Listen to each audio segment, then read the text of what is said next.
What's going on, world? You're tuned into the Down Money Show. When you're talking real estate, you're talking money down, you're talking down money. And I'm your host, who always does the most for the beautiful city of Philadelphia, Ransford Renaldo Quarry. Philadelphia, we're kicked back right now in one of the beautiful hotels of this city, the Lokal. I'm here with Chad, owner and CEO. Chad, how you doing today, man? Good, man. Thanks a lot. It's a pleasure to be here. Thanks for having me. Well, no, the pleasure is all ours, man.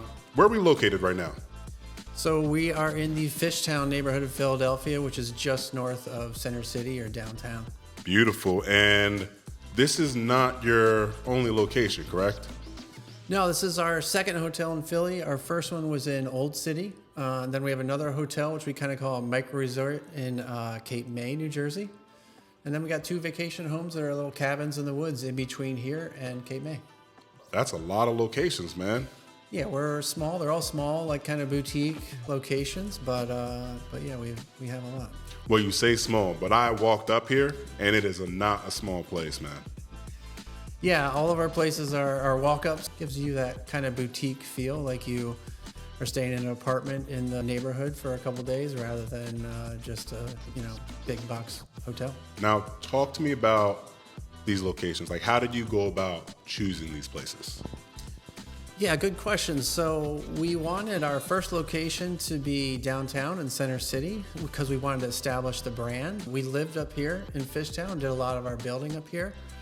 But it was important for us to be downtown for the first location, so people really thought we were serious. Didn't think this was one of like Chad and Courtney's like side little hobby projects if we did it in our backyard. So our first location was in Old City. That went well. Came up here, and this was new construction, whereas the other one was a renovation of a historic building. So we got to build this one, design it from scratch, which is kind of what we're used to doing, and it turned out well. So we kept going, and Cape May, New Jersey was our third and last location. Beautiful, beautiful. Now, you said you lived up here, so you're telling me you're a Philly native? Not quite. My wife and I both moved out here after college, so we've been here since about 2001. I grew up in upstate New York, and she grew up out near Pittsburgh. Now, this is the big question everybody's going to want to know. Are you an Eagles fan? Well, don't say it. Don't say it if it's not going to be yes. So, yes, I'm an Eagles fan. There Our we whole go. family's an Eagles fan, but I'm also a Bills fan because that's where I grew up, and my wife's also a diehard Steelers fan. Oh, God. I wish you didn't say that. I wish you told me that before we hopped on the show. But, yeah, we're becoming more diehard Phillies fans now. The other childhood teams are starting to peter out a little bit. Well, that's good. I won't hold it against you. I'm sure the fans won't hold it against you. Right. Talking about your background, hotels, like how did this thing come about? Yeah, good question. We've never done hotels before. In fact, my degree has nothing to do with real estate. Neither is my wife's. She was in finance. I was in engineering. So we first got into this business in Philly. We started building small row homes. We built 2 row homes, then 3, then 4. We did that for a while, and then getting into the hotel industry for us was really kind of a side project, just a fun, project we thought we would do on the side of our normal construction or other businesses. We came up with the idea when we were on our anniversary trip in Spain, and we stayed at this amazing, they called it landscape hotel, which we had never heard that concept before, and we fell in love with it. And right there, just took some notes and said, hey, when we go back to Philly, like, why don't we try this out?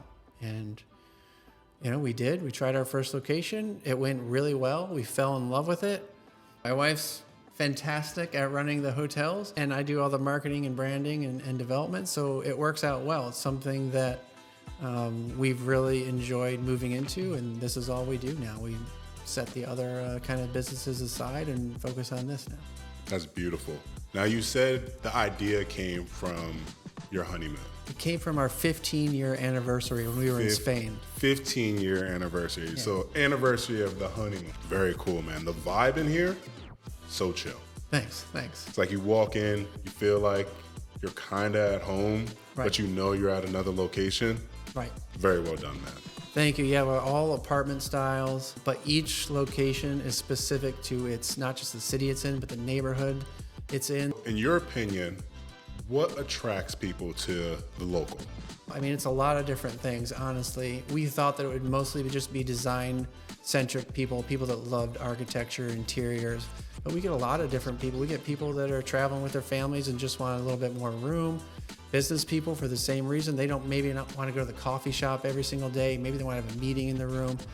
So having apartment style places where they can spread out, they can cook meals here if they want to, they can work from a desk.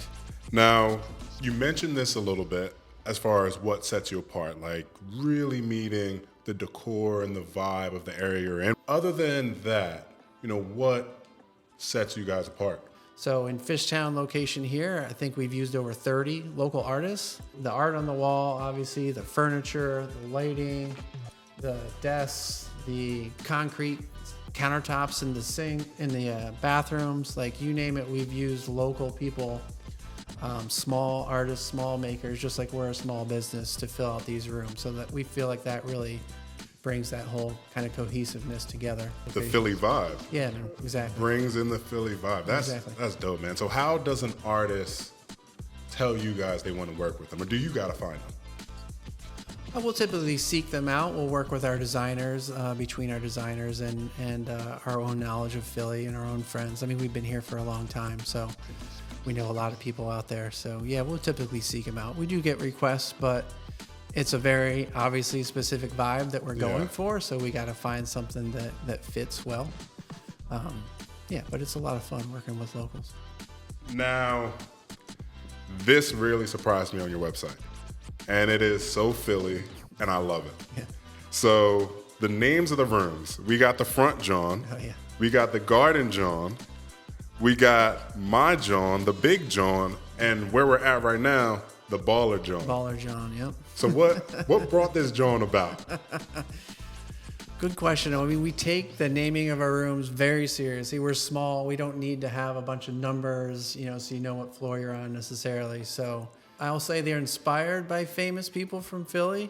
We always have a lot of fun when it comes to naming a night. We typically, get a bottle of bourbon or tequila and invite a bunch of friends over and just throw a bunch of ideas against the wall. And when John came out for this one, that was actually pretty simple compared to our normal process. So just kind of putting the name to each one of them. But everyone's favorite's the Baller John, for sure. Baller John. Yeah, this one is beautiful. And I feel like I'm balling. Just being in here. I mean, it's 1,000 square foot. It's like a house. Bigger than the first places we started. It's bigger than a lot of places people started filming. Yeah. Now, coming here, guests can expect the home away from home, but what else could they expect? So we have a very kind of personal pre-check-in process that starts with text messages and emails. But you're dealing with my wife or her assistant manager, the people that have helped develop these locations, the people that have lived here forever. You're not dealing with an employee that's coming in from the suburbs and doesn't really know anything about the neighborhood that you're in. So you basically have kind of your own concierge, your own personal friend expert in the city that's also your concierge, right at your fingertips through text message. So we try to make sure that they're super comfortable when they check in, and that they know we can answer any question that's here, and they can have a great, more curated experience in the neighborhood they're in. We don't give them a list of 10 recommendations, 5 of which are sponsored. We'll say, hey, here's the 2 or 3 places you have to go to. Here's the places to avoid, stuff like that. We try to give that kind of level of service like we would to a friend visiting Philly. Very cool. Now, you've scaled to a bunch of locations, and the fact that you still remain family owned and just kind of that family vibe, man, that's something unique. Now, you mentioned sending guests around these locations. What's around them? Yeah, absolutely. So we send everyone a pre-check-in survey as part of your process. We ask people questions, but then we also say, hey, is there anything else you want to ask us? Anything else you want to do? You have a special occasion, whatever. So we kind of have these free-form areas to encourage people to just, hey, ask us how we can make your stay better. There are a lot of folks out there, young entrepreneurs that dream of one day starting a construction company or real estate or maybe their own hotel. Right. And what would you say to them? What type of advice would you give? My number one advice is don't do it. No, I mean, seriously, we love what we do, but it's got to be one of the hardest businesses in the world. I think besides real estate development, maybe being a restaurateur or something, but It's not for the faint of heart. It's a lot of work. It's a ton of risk. So I would say the first thing is make sure that you are passionate about this and you absolutely love it. My wife and I both love real estate. I love more the design side. She's more the deal side. But we just love everything about it, and it's worth it for us to put in the extra effort and take that risk that's needed. Nice, man. Nice. Well, it was great having you on the show. Great speaking with you, and hopefully one day you come back on. Thank you. I would love to. I appreciate you having me. For sure. Well, Philadelphia, you're tuned into the Down Money Show. When you're talking real estate, you're talking money down, you're talking down money, beautiful hotels at the Local.